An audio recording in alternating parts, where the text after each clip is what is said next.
¿Qué tal? ¿Cómo están ustedes? Un gusto estar en contacto como siempre, y más en una oportunidad como esta, ¿no? La primera fase de lo que podríamos llamar la elección nacional, el cierre de alianzas primero, y después vendrán los nombres, ¿no? Tendremos que esperar unos días más para conocer quiénes van a encabezar las listas respectivas de diputados nacionales y senadores nacionales en todo el país, y particularmente en el caso de Chaco y Corrientes, que seguimos mucho más de cerca con mucho interés para ver cómo desenlaza la elección nacional en cada uno de los distritos. Ujú. Alberto, ¿qué primera lectura podemos hacer tanto del sector oficialista como del opositor? Bueno, diría yo bastante predecible en ambos casos, ¿no? Por un lado, la oposición nacional ha tratado de contribuir un justicialismo unificado a través de esta nueva consigna que es Fuerza Patria. Lo ha conseguido en algunos distritos con mucha solvencia, con mucha contundencia, juntando un montón de partidos que estaban cerca, que son afines y que de alguna forma intentan configurar otro formato de lo que conocimos en alguna época como el Partido Justicialista y que ha tenido diferentes nombres a lo largo de la historia. Recordarán ustedes el Frente para la Victoria, Unidad Ciudadana, Unión por la Patria, el Frente de Todos. Digo, ahora con este nuevo nombre, en la mayoría de los distritos electorales han conseguido ese nivel de unidad o de unificación de la oposición. Del otro lado, el oficialismo nacional, la Libertad Avanza, con este título y con este nombre para presentarse en sociedad en la elección nacional, lo que será un debut, al menos con este título como nombre, más allá de aquel experimento del 2023 que llevó a la presidencia de la Nación a Javier Milei, esta vez con aliados en cada distrito con características particulares, el PRO, la Unión Cívica Radical, con varios gobernadores en alianza muy concreta y con algunos otros partidos políticos que se sumaron, y una suerte de tercera vía o un intento de la Avenida del Medio que fue inaugurado hace algunos días atrás por algunos gobernadores que anunciaron que van a intentar buscar ese camino representando a aquellos que no se sienten contenidos por ninguno de los espacios que seguramente serán mayoritarios en la elección del 26 de octubre. Ujú. Ahora bien, la Libertad Avanza, creo que en 11 provincias cerró esta alianza, el Chaco es una de ellas, pero bien Corrientes no, Corrientes va solamente por su cuenta. ¿Por qué no se pudo llegar a esta alianza?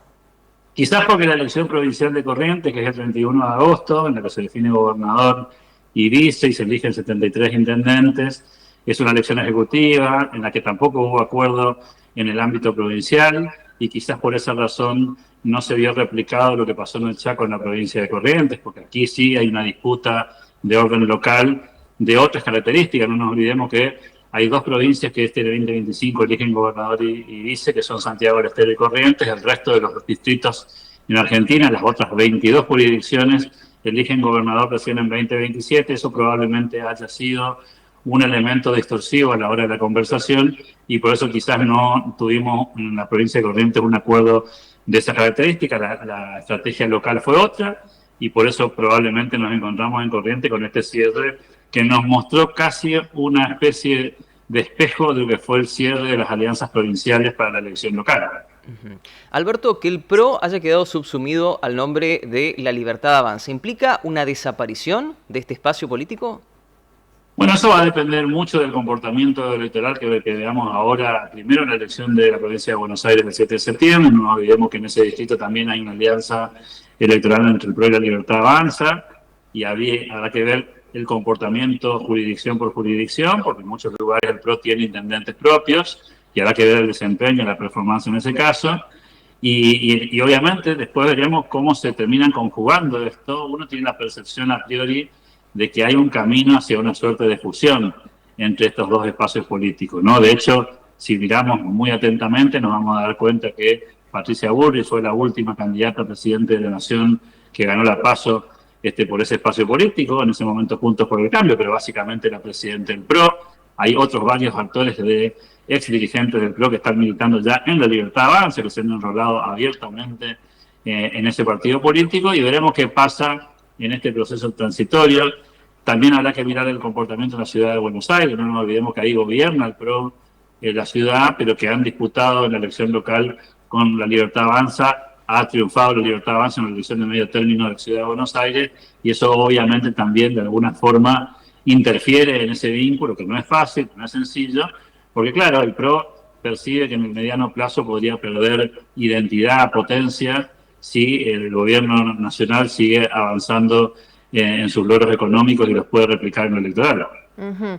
Da la sensación, Alberto, que no hay un partido sólido, porque con estas alianzas tenés Fuerza Patria, que es un rejunte de lo que son peronistas, los que son cristinistas, tenés también Provincias Unidas, que también es un rejunte de ideologías, y la Libertad Avanza, que tiene como referente a Milei, pero no hay un partido sólido bien que pueda constituirse como tal. No sé qué instruí vos.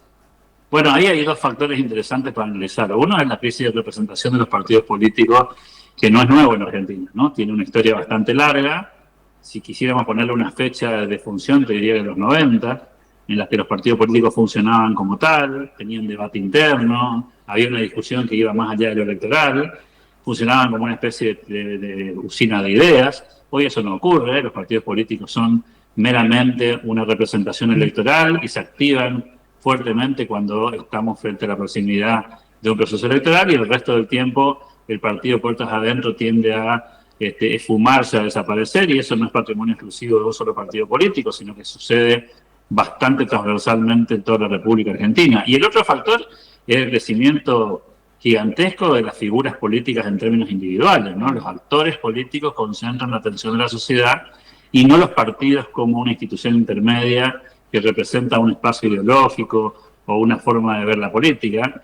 Pero ese no es un fenómeno de Argentina, ese es un fenómeno global, donde los actores políticos toman mucho más relieve que sus propias marcas. Y ese es un fenómeno que podemos mirarlo en toda América Latina, en forma bastante homogénea, pero también está sucediendo en Europa y en Estados Unidos, donde los partidos pierden potencia y los líderes de alguna manera consiguen centralidad. Y bueno, eso también tiene que ver con el desprestigio de la política a partir de promesas incumplidas, gobiernos que no estuvieron a la altura de la expectativa de la sociedad. Entonces la gente elige creer en personas y no en instituciones partidarias. Alberto, Fuerza Patria a nivel provincial, aquí en Chaco, logró algo que meses atrás era impensado, el diálogo entre Magda Ayala y Jorge Capitanich. ¿Qué peso crees tuvo la intervención nacional, la opinión de Cristina, de Sergio Massa, pero si fue contundente cómo hablaron las urnas en las últimas elecciones provinciales? Bueno, siempre las elecciones son turno por turno, ¿no? Hay que hacer una lectura de lo provincial, una lectura de lo nacional, no se juegan las mismas cosas, los intereses no son los mismos, en la disputa local se evalúa el gobierno provincial, se la marcha y el rumbo de la política doméstica, y cuando te toca un turno nacional, lo que se juzga es la marcha del gobierno nacional y eventualmente la confirmación del rumbo o la necesidad de modificarlo. En ese contexto, el justicialismo a nivel nacional, con todas sus vertientes, todos sabemos que tiene una crisis gigantesca de liderazgo en este momento, porque Cristina Fernández de Kirchner, que era su exponente natural, hoy está con una imposibilidad jurídica de presentarse a los procesos electorales, no tiene libertad de movimiento como para hacer campaña en todo el país, y por supuesto se ha iniciado claramente un proceso de sucesión que ya está en marcha y que hace que mucha gente dentro de ese espacio político levante la mano para sucederla de cara al 2027. Esas disputas internas obligan de alguna manera a dirimirlo esto de alguna forma, pero todos entienden también que si ese espacio político termina fragmentado, claramente el beneficiario principal de esto es el gobierno nacional, y por eso van a una estrategia de unificación, y por eso vemos en lo que pasó en el Chaco, que la estrategia provincial fue una y la estrategia nacional ahora aparece diferente. También se eligen cosas diferentes, insisto, no es una elección ni siquiera parecida, no tiene por qué parecerse ni en números, ni en configuración, ni siquiera en participación. Veremos cómo termina esto, pero bueno, pareciera que los pecados que tenían hace algunos meses atrás ya han sido subsanados y se encaminan a buscar un resultado electoral que les favorezca. En el Chaco particularmente influye mucho el hecho de que se elige senador nacional, y por lo tanto es una de las 8 provincias que elige senadores nacionales, y eso obliga a construir mayorías, porque el que gana se lleva 2 y el que sale segundo se lleva 1, con lo cual puede ser una mínima diferencia la que tercie sobre quién se lleva lo que podríamos llamar el tercer senador, asumiendo que los espacios mayoritarios se van a llevar 1 y 1 irreversiblemente, ¿no? Ahora bien, Alberto, hablando justamente de candidatos, de nombres, a la hora de seleccionar, de poner nombres, ¿se los elige por lealtad o se los elige por encuesta? ¿Cómo en base a su número de imagen se va aumentando o disminuyendo? ¿Cuál de esos dos factores influye más? Eso tiene que ver con dos cuestiones, ¿no? En algunos casos, el peso específico de los líderes territoriales.